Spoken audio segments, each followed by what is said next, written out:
चलिए, ये सीधी तस्वीरें आपकी टीवी स्क्रीन पर प्रधानमंत्री संग्रहालय की सौगात दी जा रही है। आज प्रधानमंत्री जो है इसकी शुरुआत कर रही है। नेहरू जी की जो लाइब्रेरी इसका उद्घाटन करने के लिए आज प्रधानमंत्री पहुंचे हैं। किताब को पढ़ना एक बहुत बोरिंग हो जाता है और आजकल जो फास्ट फॉरवर्ड की जो हमारी जनरेशन है जिसका फोकस जो है बहुत तो अभी तक के जो प्रधानमंत्री रहे हैं अपने फोकस हट जाते हैं, तो किताब उन्हें पढ़ने का इस प्रधानमंत्री संग्रहालय के तहत एक बड़ी सौगात हम कह सकते हैं, एक सम्मान के तौर पर इस प्रधानमंत्री संग्रहालय का उद्घाटन हो रहा है। आपको क्या देखना है वो तमाम चीजें आपके सामने स्क्रीन पे आ जाएंगी और विद ऑडियो।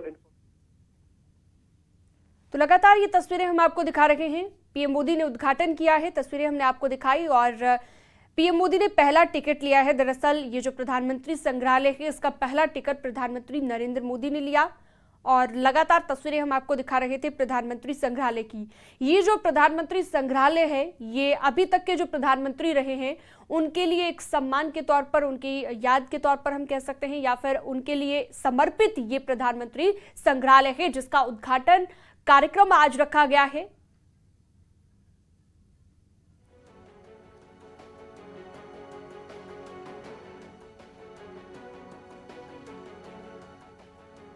तो पहला टिकट देश के प्रधानमंत्री नरेंद्र मोदी ने लिया है और इसकी शुरुआत आज से हो गई कि उद्घाटन इसका जो है प्रधानमंत्री नरेंद्र मोदी ने किया है। प्रधानमंत्री संग्रहालय का उद्घाटन किया है। तो 4 साल में ये बनकर तैयार हुआ कि प्रधानमंत्री संग्रहालय जिसका उद्घाटन कार्यक्रम है आज 2018 में इसे मंजूरी मिली थी, 2022 में इसका अब उद्घाटन किया जा रहा है।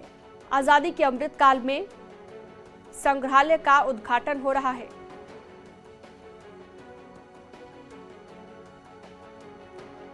और चलिए अब आपको सीधा देहरादून लिए चलते हैं। पुष्कर सिंह धामी क्या कुछ कह रहे हैं, सीधा सुनवाते हैं। खालसा पंथ की स्थापना दिवस जो शक्ति, साहस, शौर्य और बलिदान की प्रतीक है और ऐसे ही शुभ दिन पर आज आप सबके संस्थान का जो है ये आज फाउंडेशन डे है। तो मैं ये 4 दिन आज ही हैं और एक विशाल शुभ अवसर है। मुझे इतनी जानकारी है कि IIT ऊर्जा प्लास्टिक के पुनः सदुपयोग के लिए गंभीर रूप से कार्य कर रही है और मैं चाहूँगा कि क्योंकि आप लोगों ने कोरोना महामारी के दौरान, जैसा अभी रॉय साहब बता रहे थे, कि जो आपका पारंपरिक काम है देश काल परिस्थिति जरूर आप उससे हटकर भी जो है दूसरे क्षेत्रों में भी जरूरत पड़ने पर काम आपने कोरोना महामारी में किया है। जैसा पूरे देश में 108 ऑक्सीजन के जो प्लांट हैं वो स्थापित किए गए, जिनमें से उत्तराखंड में भी आप सबके द्वारा अल्मोड़ा, चमोली, देहरादून, हरिद्वार, नैनीताल, रुद्रप्रयाग, टिहरी तथा उधमसिंह नगर में 8 प्लांट जो है आपके द्वारा स्थापित किए गए, इनमें से जिससे इन जनपदों के 100 व इससे अधिक जो जितने भी हमारे हॉस्पिटल थे, राजकीय चिकित्सालयों सहित अन्य जो भी चिकित्सालय हैं, सभी को सीधे सीधे लाभ हुआ है। इसी प्रकार से आज चूंकि हम सब लोग एक मैं कहूँ कि महामारी के बाद फिर से सामान्य स्थिति में आ रहे हैं और हम लोगों ने भी चूंकि माननीय प्रधानमंत्री जी के निर्देशन में, उनके नेतृत्व में, मार्गदर्शन में, कि हम उत्तराखंड को जब 25 साल का हमारा उत्तराखंड होगा उस समय हम हिंदुस्तान के श्रेष्ठ राज्यों में से एक राज्य हों, उसके लिए हमने विकल्प रहित संकल्प, इसको लेकर हम सब लोग आगे बढ़ रहे हैं। और इसमें मैं चाहूँगा कि क्योंकि हमने आत्मनिर्भर उत्तराखंड भी कहा कि आने वाले समय में, क्योंकि कैसे हमारे बहुत सारे जो विभाग हैं, बहुत सारे संस्थान हैं, उन सब की बहुत महत्वपूर्ण भूमिका है।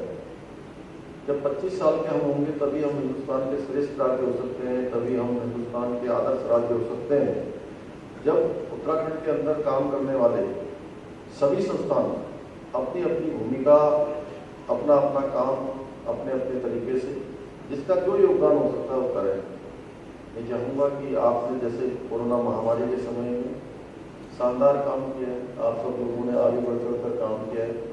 इसी प्रकार से हमारे सीमांत के 10 ब्लॉक, कम से कम 10 ब्लॉक आपका संस्थान जो है अपना क्या करे, अडॉप्ट करे, उनको गोद ले ले और उन संस्थानों में उन सभी कामों को, क्योंकि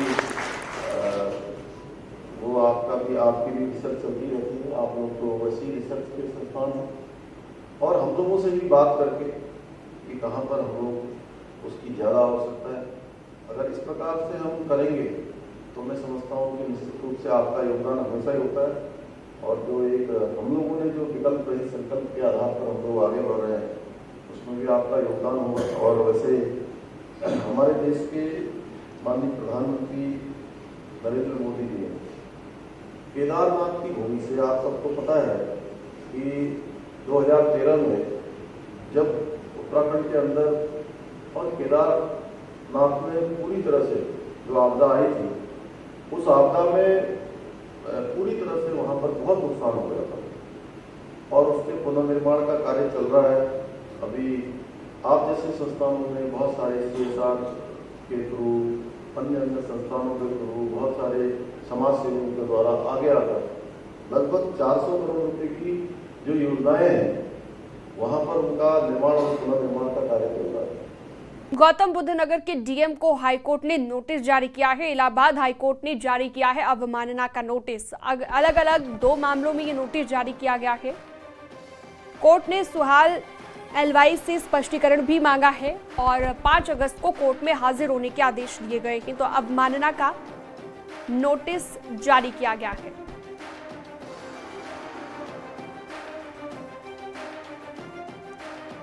गौतम बुद्ध नगर के डीएम को ये नोटिस जारी किया गया कि इलाहाबाद हाईकोर्ट की ओर से अवमानना का नोटिस जारी किया गया है और 5 अगस्त को कोर्ट में हाजिर होने के आदेश दिए गए।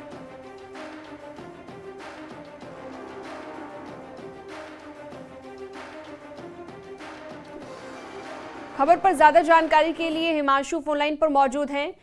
हिमांशु, अवमानना का नोटिस जारी किया गया है गौतम बुद्ध नगर के डीएम को, इसके अलावा क्या ज्यादा जानकारी?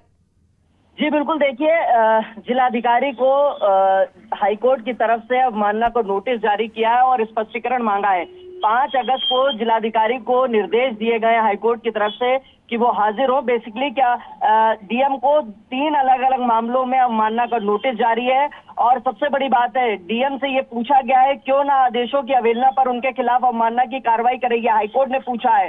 और इसके अलावा डीएम पर जो मामले चल रहे थे 22 जनवरी 2021 को डीएम को वसूली कार्रवाई 3 महीने में पूरी करने के निर्देश दिए थे, लेकिन समय अवधि में उन्होंने नहीं किया। इसके अलावा जेकेजी कंस्ट्रक्शन कंपनी है, उसकी याचिका पर भी अवमानना का नोटिस है। डीएम ने रोक के बावजूद बैंक खाता जब्त कर लिया था। ये तमाम मामले जिसकी सुनवाई हुई और हाईकोर्ट ने ये मानना की अवमानना हुई है, ऐसे में उनसे पूछा गया है आखिर क्यों ना कार्रवाई की जाए और अगर जवाब स्पष्ट नहीं होता है तो उन्हें पेशी के लिए भी बुलाया गया है। जी बहुत शुक्रिया आपका तमाम जानकारी के लिए हिमांशु। अंबेडकर जयंती की अब बात करते हैं, जिसके मौके पर नोएडा में बाबा साहेब की मूर्ति को क्षतिग्रस्त करने का मामला सामने आया है। थाना सेक्टर 63 क्षेत्र के छिजारसी गांव में असामाजिक तत्वों ने मूर्ति को नुकसान पहुंचाया है, जिसके बाद पुलिस और स्थानीय लोगों ने नई मूर्ति को स्थापित किया। फिलहाल पुलिस पूरे मामले की जांच में जुटी। तो सेक्टर 63 के छिजारसी गांव का ये मामला हम आपको बता रहे हैं, जहां पर बाबा साहेब की मूर्ति को क्षतिग्रस्त किया गया और असामाजिक तत्वों की ओर से इस वारदात को अंजाम दिया गया। आज देश भर में बाबा साहेब की जयंती को मनाया जा रहा है। अलग अलग जगहों पर कार्यक्रम रखे गए हैं, तो यहां से असामाजिक तत्वों के नुकसान पहुंचाने की खबर सामने आई।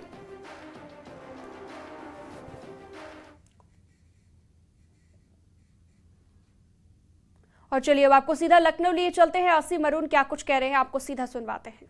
लेकिन जिस प्रकार से गहराई से जाकर के मदद की जानी चाहिए वो पुलिस नहीं कर पाती है और अंतिम पायदान पे जो खड़े हुए हमारे भाई बहन हैं उनकी सेवा करने के लिए मैं वर्दी उतार करके अब लोक सेवा में आया हूं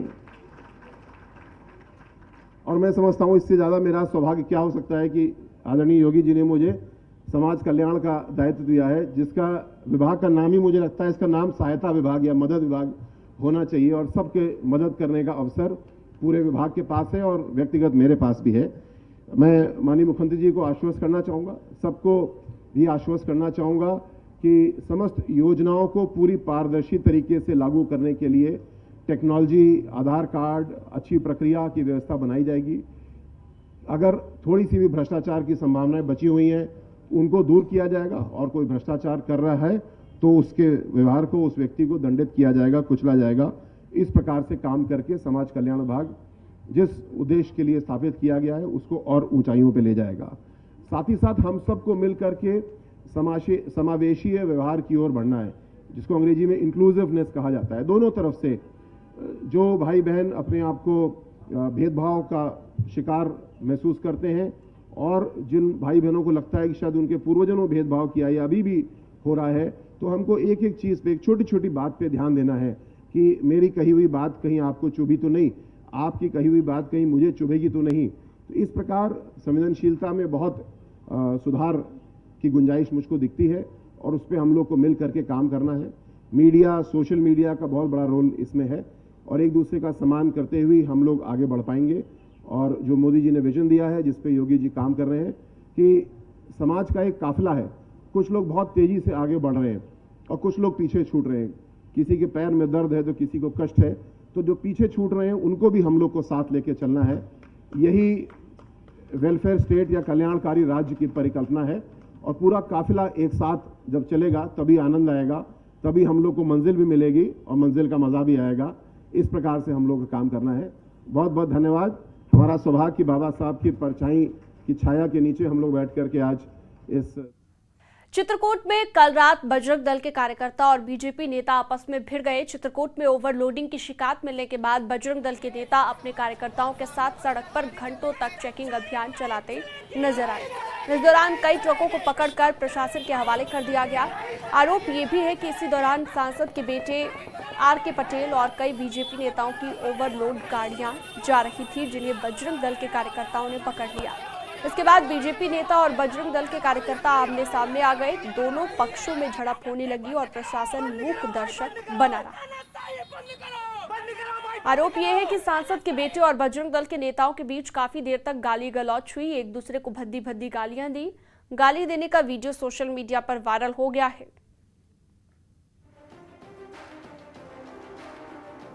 अरे भाजपा के नहीं, आप मैं कहता हूं किसी भी संग लेकर, लेकिन अगर गलत करते हैं तो कार्रवाई होगी। क्या भैया क्या कर रहे हैं? मेरा नाम सुरेंद्र प्रताप सिंह जी, बजरंग दल का जिला सहयोजक हूं। यहाँ पर अवैध रूप से खनन चल रहा है, अवैध रूप से गाड़ियां चलाई जा रही है, ओवरलोड गाड़ियां। आप देख लीजिए, आप पत्रकार महोदय, आप गाड़ी सारी ओवरलोड चल रही है। अगर वैसे लोगों पर कार्रवाई क्या रहे हो यहाँ पे हमने गाड़ियां खड़ी करवा करके, अगर ऐसे लोगों तो इनको अधिकारी प्रयास कर अधिकारी बात करके इनको इन पर कार्रवाई हो। लेकिन अधिकारी पर यहाँ पे कुछ नहीं करना, सीजर मार रहे हैं, कुछ करें, इनको पुलिस लाइन ले, पुलिस लाइन अगर आप खड़े करके हम छोड़ देते हैं, हमेशा उनका ये नियम रहता है, पुलिस लाइन ले जाएंगे, खड़ी वहाँ पे छोड़ देते हैं पुलिस लाइन। ऐसी चीज यहाँ पे जो इनके नामंदे जो घूम रहे हैं, इनकी गाड़ियां है नहीं, लेकिन इनकी गाड़ियां किसी की यहाँ पे हम सरंगबाजी कर रहे हैं, हमसे ऊपर करके बात कर रहे हैं। इस प्रकार नहीं चलेगा, इस प्रकार गुंडागर्दी नहीं चलेगी।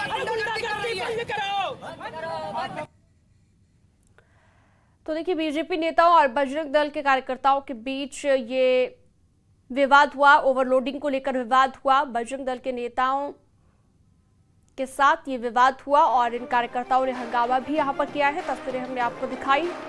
दोनों के बीच गाली गलौच भी काफी देर तक हुआ। सांसद के बेटे और बजरंग दल आमने सामने नजर आए।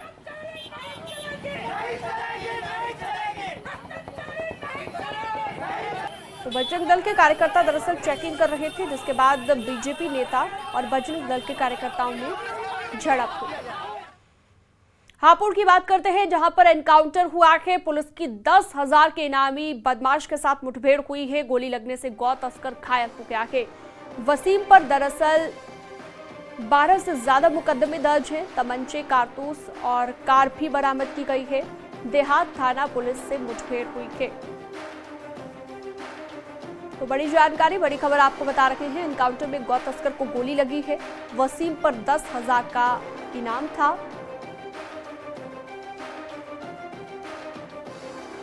और ये कार्रवाई यहाँ पर की गई है। एनकाउंटर में गौ तस्कर को गोली भी लगी है। तो लगातार गौ तस्करों पर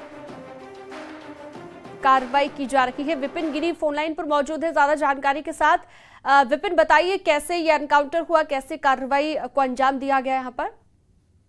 की सरकार 2.0 का गठन होने के बाद लगातार पुलिस बदमाशों के खिलाफ कार्रवाई करने में जुटी है और हापुड़ एसपी का ऑपरेशन लंगड़ा लगातार जारी है। इसी कड़ी में देहात थाना पुलिस को सूचना मिली थी मुखबिर से कि एक बदमाश जो एक गो तस्कर है और कई मामलों में लंबे समय से फरार चल रहा है, जिसके बाद पुलिस ने अल सुबह चेकिंग की तो बदमाश से पुलिस की मुठभेड़ हो गई।